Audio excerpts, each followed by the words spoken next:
picking up in chapter 25 here in just a moment. A couple of things to note before we get started. We're quickly coming to the end of the book of Acts, and so we'll be starting Romans after the book of Acts. There is a box up here with some blue folders that has an introduction lesson and an outlines for each of the 16 chapters and questions on the 16 chapters that are on the front pew. If you want to go ahead and pick that up, we'll be there. How soon exactly, I don't know, but we'll be there before you know it. So if you want to pick it up, don't worry if we run out of them, because I've got more copies to make. Just the printer was not going fast enough to finish all the copies in time. So there's, I think, 23 or so copies up front, and I've got folders for another 16 or so that we'll have later on. So if you want to pick up Romans to get ready for when we finish Acts, it's up here on the front pew. Again, introduction lesson. Then there's an outline, a detailed outline, somewhat detailed at least, main point, sub point, and then some questions. I think somewhere 5 to 10 questions depending on the chapter on the front pew. If you want to pick those up, to go ahead and get ready for when we get into the book of Romans here shortly. Back to the book of Acts now. The outline that we're following, that we've reminded ourselves of each time, is a 2-point outline on the book. We've got the Gospel of Palestine, 1 through 12, and the Gospel of the othermost parts of the world, 13 through 28. So we're in that final section. We're in the subsection, if you're looking in your workbook, it would be, I think, technically subsection 5. You've got, on the main point, you've got Journey 1, 13, 14, the Jerusalem discussion, Journey 2, Journey 3, and now we're at Paul's imprisonment and journey to Rome. That covers, I think the book has 22 through 28. Approximately halfway through 21 is where that begins, but for simplistic reasons, 22 through 28, Paul's imprisonment and journey to Rome. That'll be back in your introduction lesson at the beginning of the workbook. So we're still in that section on Paul's imprisonment, and I don't know why I have the outline twice, but that's where we are in the outline. We're getting ready for chapter 25 now. In your workbooks, it's lesson number 24. We had chapters 13 and 14 in one lesson together. So whatever lesson chapter we've been on since lesson 13, whatever chapter we're on is one lesson before that. This time is the only other lesson besides 13 and 14 we have 2 chapters.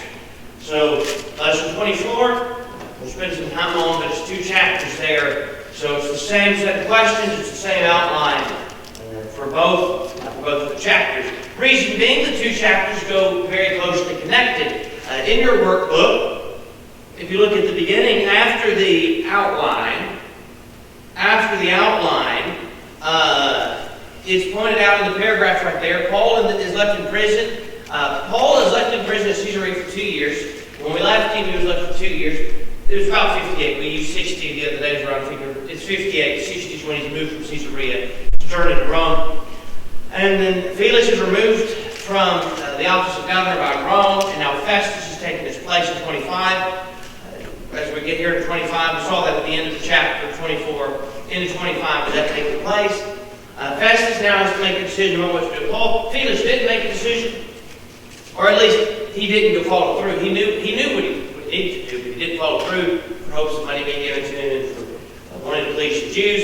So now that decision falls on Festus, who's the new governor. Paul ends up appealing to Caesar.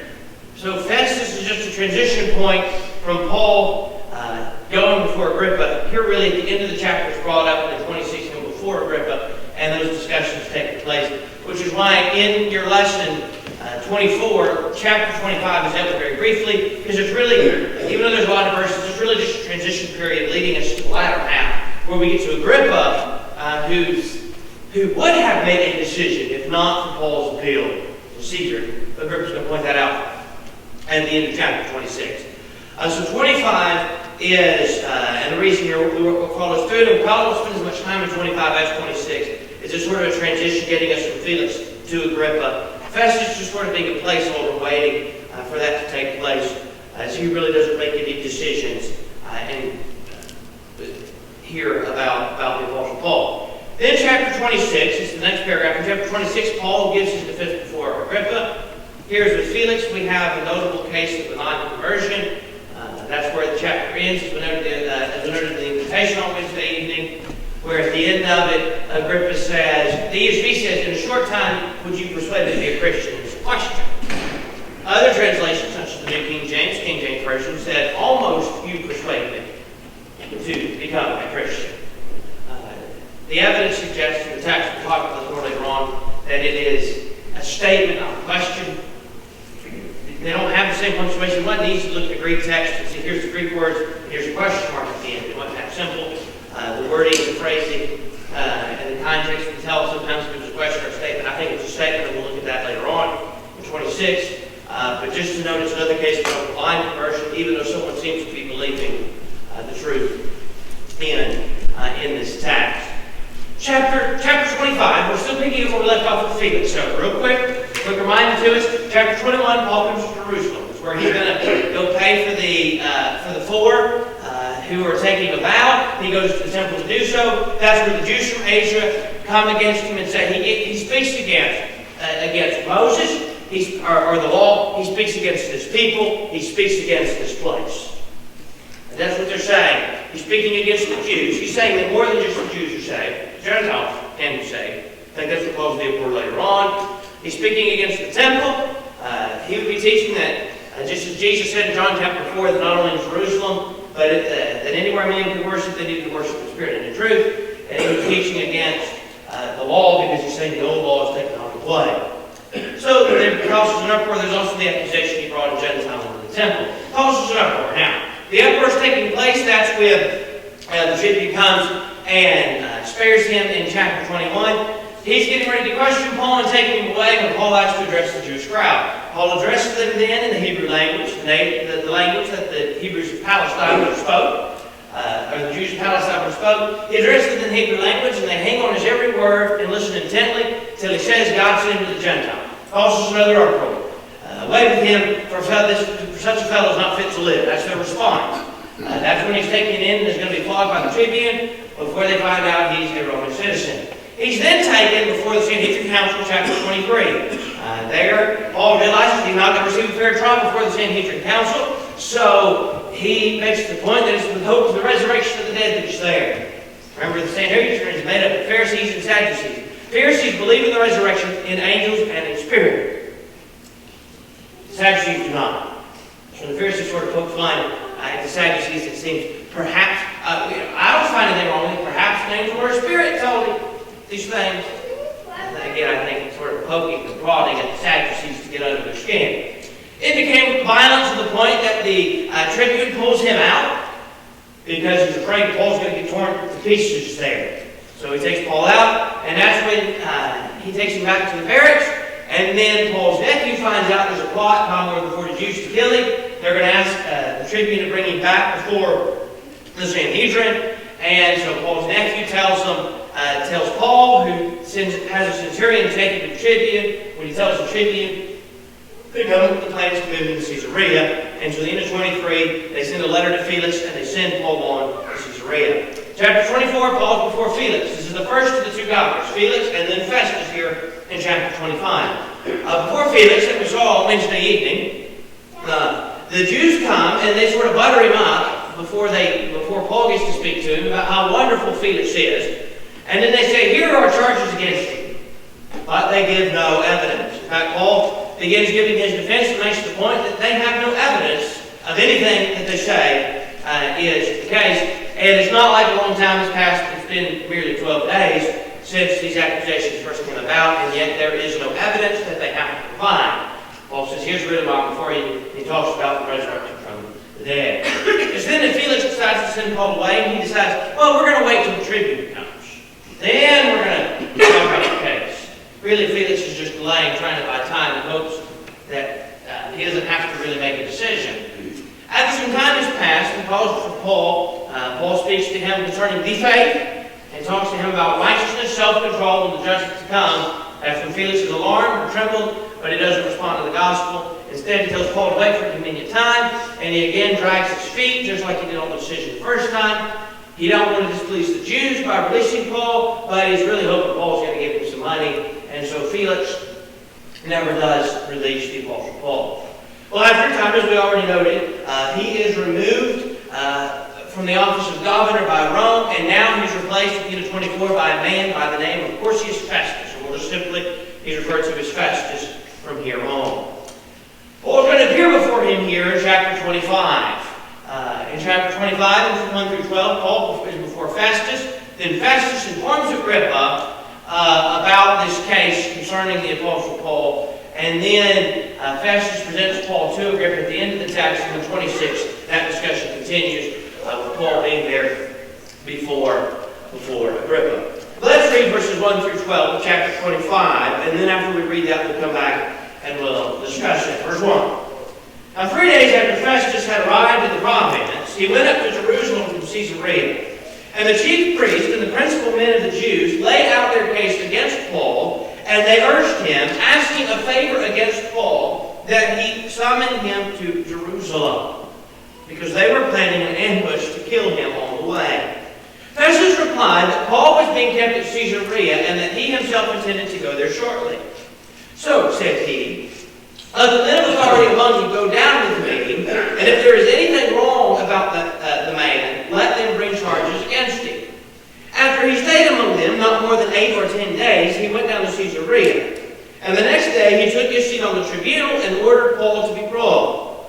When he had arrived, the Jews who had come down from Jerusalem stood around him, bringing many and serious charges against him that they could not prove. Paul argued in his defense, neither against the law of the Jews, nor against the temple, nor against Caesar have I committed any offense. But Festus, wishing to do the Jews a favor, said to Paul, do you wish to go up to Jerusalem and there be tried on these charges before me? But Paul said, I am standing before Caesar's tribunal, where I ought to be tried. To the Jews I have done no wrong, as you yourself know very well. If then I am a wrongdoer, and have committed anything for which I deserve to die, I do not seek to escape death. But if there is nothing that their charges against me, no one can give me up to them. I appeal to Caesar. Then Festus, when he had conferred with his council, answered, to Caesar you have appealed, to Caesar you shall go. So, as Festus comes into the province, at the beginning here of chapter 25, he's in Jerusalem, and there are Jews who inform Festus about Paul. They haven't forgotten about him being over at Caesarea for these 2 years. And so the Jews come to Festus, and they're trying to lay out their case already about the Apostle Paul without a hearing. There's a man you've got over there, you can probably imagine. There's a man you've got in Caesarea. He's a troublemaker among us Jews. Here's the things he's doing against us, and we would like for you to bring him back so we can try him here. Remember, they argued. The orator argued in chapter 24. We had given him a fair hearing ourselves and not bothered you, except the tribune, verse 7, took him away with violence from among the council, which is not true. He took him away to spare him from violence. And we know from chapter 23. Well, their hope is to get him brought back. But the reason they want him brought back is not because they plan on giving him any fair trial. The reason they want Paul brought back is the same reason they wanted to bring him before the Sanhedrin a second time in chapter 23. Let's kill him while he's on his way. We can't get to him while he's there. He's protected.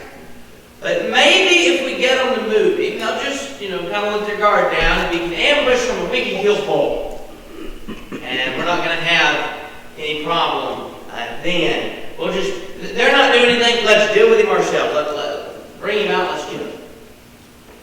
Well, Festus points out to him in 4 through 5 that I'm headed to Caesarea, and that I intend to hear it when I get there. If you have charges against him, you come to Caesarea and appear before me there with him to give his defense, and then I'll hear your case. So, they go to Caesarea.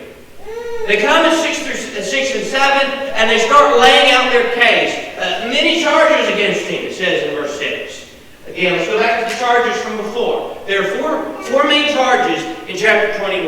Now, all of these were probably brought up before Festus, but 3 of them probably were brought up at some point based on Paul's reaction here here later on. His four main charges of chapter 21 were this. He speaks against the temple, or this place, so the temple, this people, the Jews, against Moses, it's going contrary to the law of Moses is what they're arguing, and he brought a Gentile into the temple. Those were the four accusations made against him.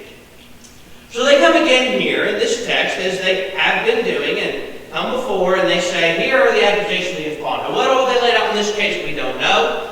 We know they brought great and serious charges against him.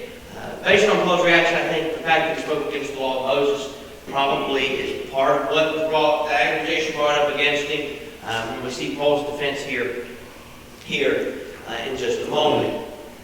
Well, Paul in verse 2 responds to their, or verse 8 rather, responds to their accusations and says, neither against the law of the Jews. So again, that's why I think it's one of the accusations. Nor against the temple, nor against Caesar have I committed any offense. So let's back up real quick. Let's go back to the four original charges of chapter 21 and we'll narrow it down to the two that we're dealing with specifically. The charges he speaks against the temple, or this place, the temple. Part of the reason they argued that was probably their assumption that he brought a Jew into the temple. Maybe part of their argument, and again, he was probably teaching them, as Jesus said in John chapter 4, that it's neither on this mountain, as he was telling the Samaritan woman, nor in Jerusalem that you worship the Father. He talks about the Father seeking those to worship him in spirit and in truth. So there's the accusation about the temple. Those two go together. Speaking against the temple and taking one of them. We're going to group those together. He speaks against the Jews. I think that accusation has to do with, he's saying the Jewish people are not the only people saved. I think that's probably what that reasoning is, that he speaks against his people, and he speaks against Moses. That is, he speaks against the old law, or the law of Moses. Two of those specifically are addressed here, as well as a violation of any law of Caesar or Roman law. Here's what Paul said. I haven't said anything against the law of the Jews. Their argument is, and they argue this in the previous chapter as well, he speaks against the law of the Jews. Paul pointed out in the previous chapter, I don't speak against the law of the Jews. I believe the law of the Jews.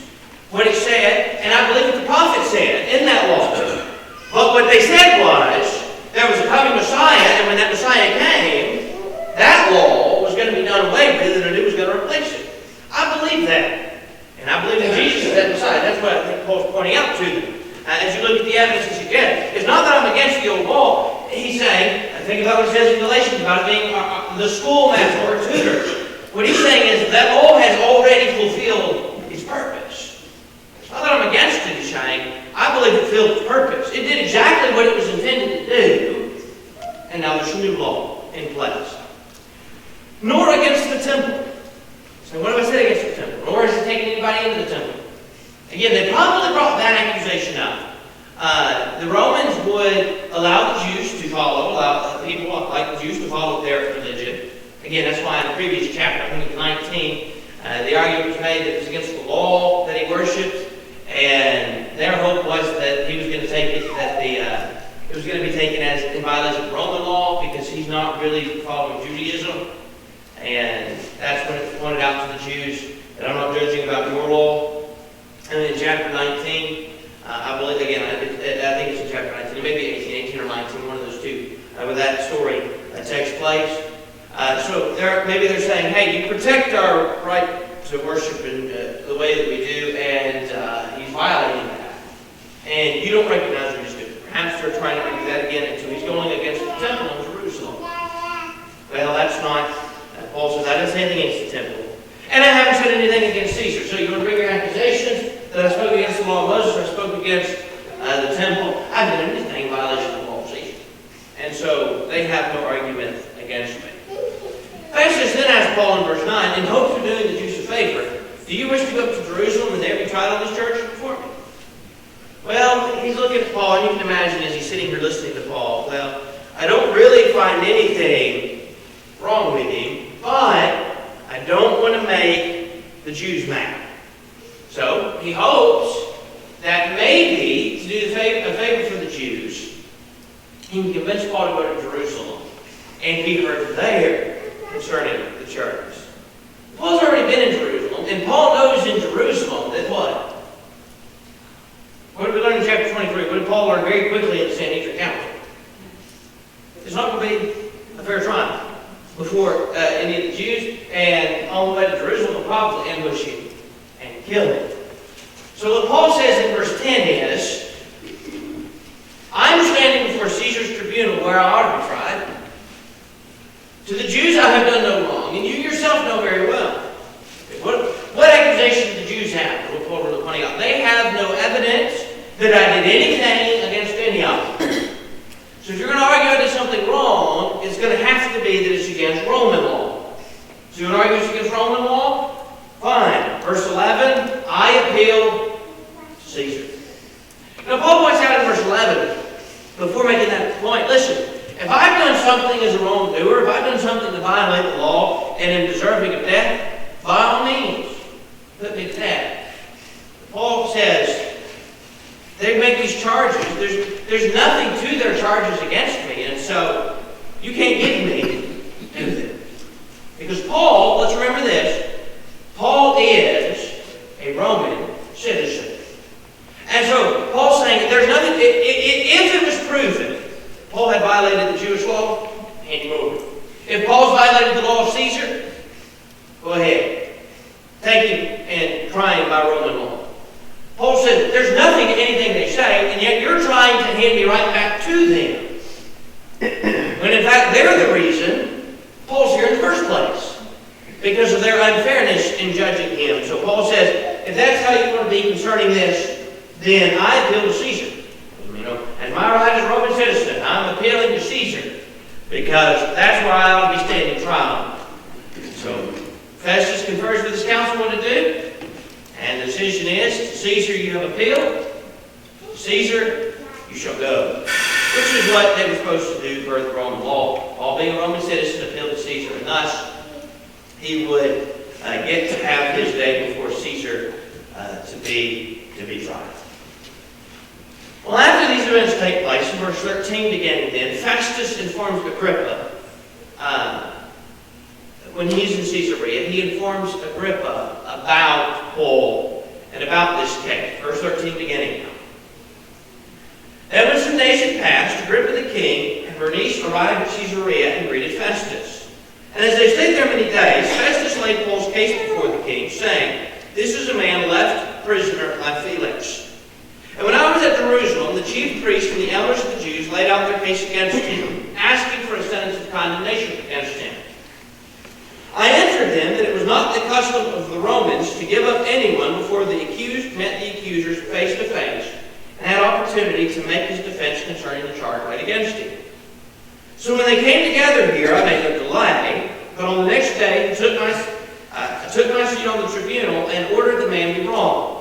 When the accusers stood up, they brought no charge in his case of such evils as I supposed. Rather, they had certain points of dispute with him about their own religion and about a certain Jesus who was dead, but Paul attested to be alive. Being at a loss how to investigate these questions, I asked whether he wanted to go to Jerusalem and be tried there regarding them. But when Paul had appealed to be kept in custody for the decision of the emperor, I ordered him to be held until I could send him to Caesar. But Agrippa said to Festus, I would like to hear the man myself tomorrow. Tomorrow, said he, you will hear him. We'll pick up through verse 23 now as well, and then discuss these two together real quick because they go closely together. So on the next day, Agrippa and Bernice came with great pomp, and they entered the audience hall with the military tribunes and the prominent men of the city. Then at the command of Festus, Paul was brought in, and Festus said, King Agrippa and all who are present with us, you see this man about whom the whole Jewish people petitioned me, both in Jerusalem and here, shouting that he ought not to live any longer. But I found that he had done nothing deserving of death. And as he himself appealed to the emperor, I decided to go ahead and send him. But I have nothing definite to write to my lord about him. Therefore I have brought him before you all, and especially before you, King Agrippa, so that after we have examined him, I may have something to write. For it seems to be unreasonable in sending a prisoner not to indicate the charges against him. So 13 to 22 real quick. Festus tells of Paul's appeal to Caesar to King Agrippa. He tells him, he says, Paul was a prisoner left by Felix. I went down to Jerusalem, and the Jews came and made accusations against him. and I had them come up here and make their accusations, and the accusations are not what I thought they were going to be. The accusations had to do with some man named Jesus, and he died, and Paul is attesting that he's alive, and that's what they're disputing about. That's their whole argument, their disputes, what Festus says he's found. And so, at the end of this, Paul makes the decision, and after this hearing, to appeal to Caesar. And so, he says, Agrippa says, he'll hear Paul himself.